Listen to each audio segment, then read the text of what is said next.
We're going to review the steps of how to balance redox equations. Step number 1, you'll assign oxidation states to every element. Step number 2, determine what is oxidized, remembering that oxidized species are those in which their oxidation numbers increase from reactant to product side, indicating that they lose electrons. You're then going to determine how many atoms of that particular element that's being oxidized, and you're going to multiply that by the number of electrons the atom is losing. Step 3, it's very much like step number 2, except that you're going to do the same thing for the species being reduced. And the species that's reduced is the one whose oxidation number decreases because they've gained electrons.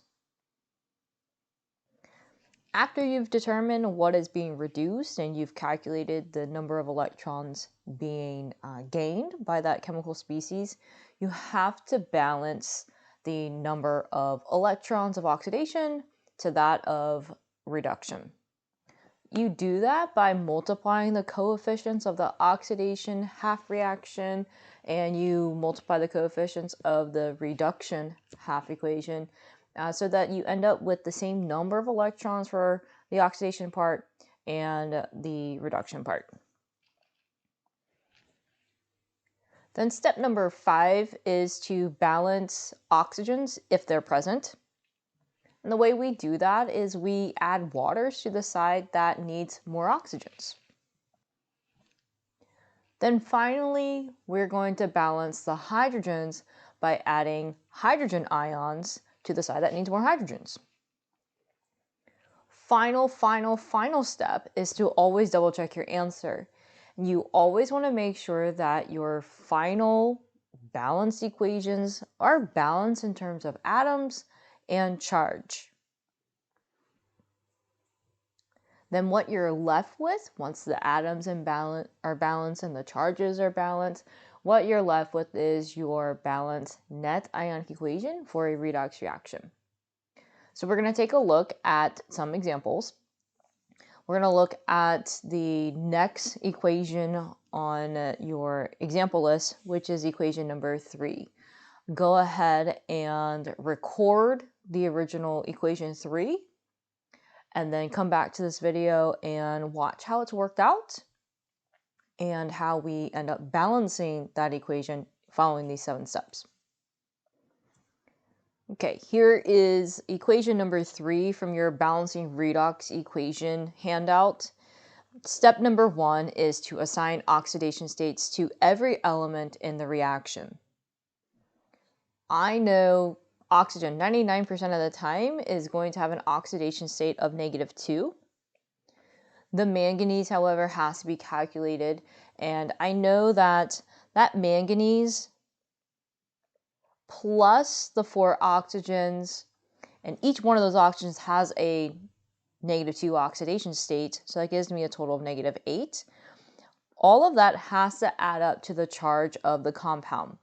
This is a -1 ion, and so the sum of the manganese and the 4 oxygens has to add up to -1. So therefore, manganese has to have a +7 oxidation state.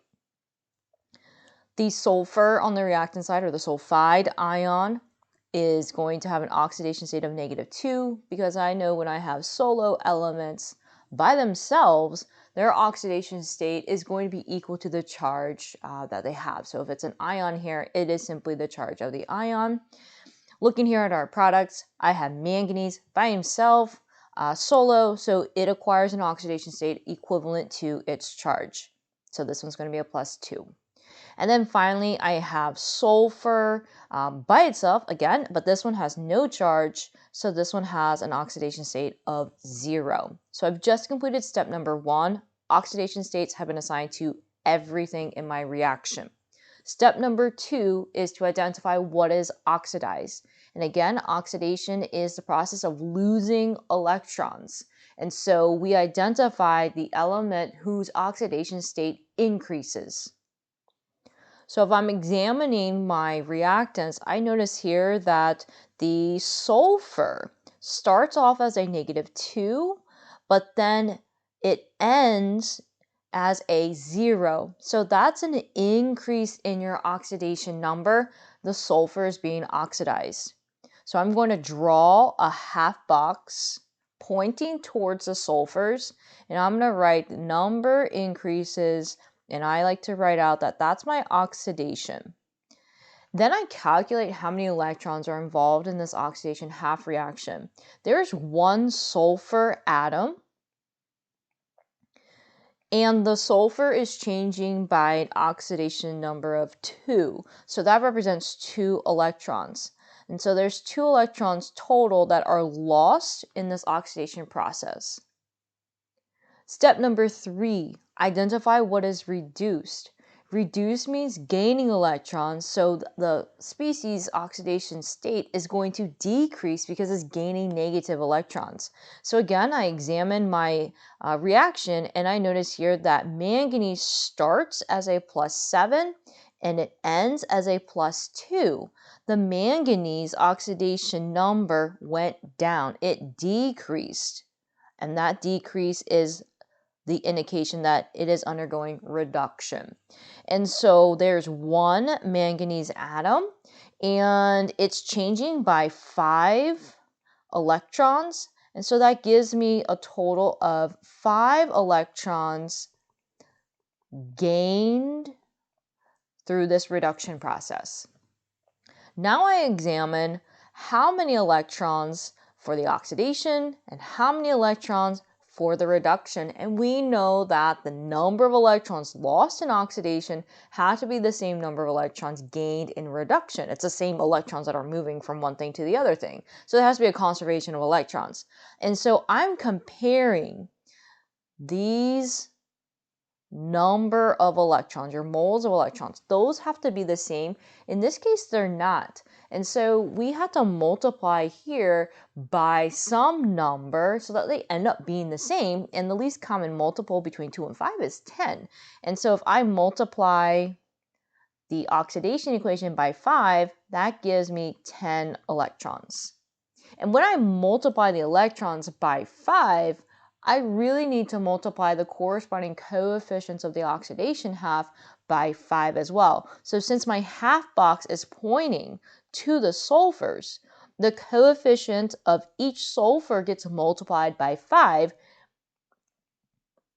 and so your sulfurs acquire a coefficient of 5. Looking at a reduction half, I'm going to have to multiply our 5 electrons down here by 2 so that I get 10 electrons to equal what we had for oxidation. And so now I'm looking at what my half box is pointing to. It's pointing to the manganese, and that means their coefficients need to be multiplied by 2. So I put a 2 there. Okay. And so I'm double checking to make sure that my electrons are balanced. They are. I got 10 in each process, so we're good. The next step is to balance your oxygens with waters. So let's first calculate how many oxygens we have on each side. For our reactant side, I have 2 times 4. I have 8 oxygens on the left, and I have 0 oxygens on the right. So we're going to need to add 8 oxygens to the right side, and we do that by adding water. So we're going to add 8 waters to the product side. And then finally, I've just thrown in hydrogen here, and I got a balance with hydrogen, and we're assuming and we're told that this entire redox reaction is happening in acidic aqueous solution. Hence why there's water present, and hence why we're going to add some hydrogen ions, because that's characteristic of an acidic solution. And so I now have 16 hydrogens on the right side. I got to put 16 hydrogens on the left side, and the way we do that is by adding hydrogen ions. And so we're going to add 16 hydrogen ions in their aqueous form to our reactant side. Now I'm going to rewrite what I have just to clean it up a bit. I'm going to double check to make sure everything is balanced. So I have 16 hydrogen ions plus 2 permanganate ions plus 5 sulfide ions yields 2 manganese ions, 5 sulfurs, and Cr in that parentheses just really means solid, so you can replace that with an S if you like to.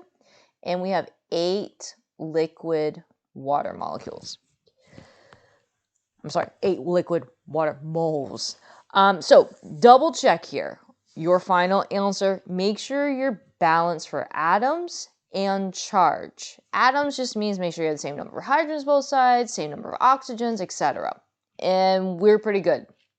Now finally for charge, we have to have the same total charge on the reactant side as we do on the product side. So I'm going to go through our reactants here. Calculating the charge on the reactant side, I have 16 times positive 1 from the hydrogens. And then I have 2 times negative 1 for the permanganate ion. And then 5 times negative 2, that is negative 10. So on the reactant side, I have a total of 16 minus 2, that's 14. 14 minus 10, that's going to leave me with a plus 4. And so now I need to check my product side, and I should get an answer of plus 4 if everything's balanced. The manganese, 2 times 2, that's a positive 4. The sulfur has no charge, so that's 0. The waters are neutral, that is also 0. And so I add that up, that is plus 4 as well. Our charges are balanced. Plus 4 on both sides, great. This is my final balance net ionic equation for this redox reaction. So to recap the steps for balancing, you first assign oxidation states to every element. Then you determine what is oxidized, and you take the number of those atoms, you multiply by the change in the oxidation state to get your electrons that have been lost. Step 3, you repeat that process, but for the reduction part. Step 4, you balance the electrons by multiplying the coefficients. Step 5, you balance the oxygens by using waters. Step 6, you balance the hydrogens by adding hydrogen ions. And then finally, step 7, check your final answer. Everything has to be balanced for atoms and charge.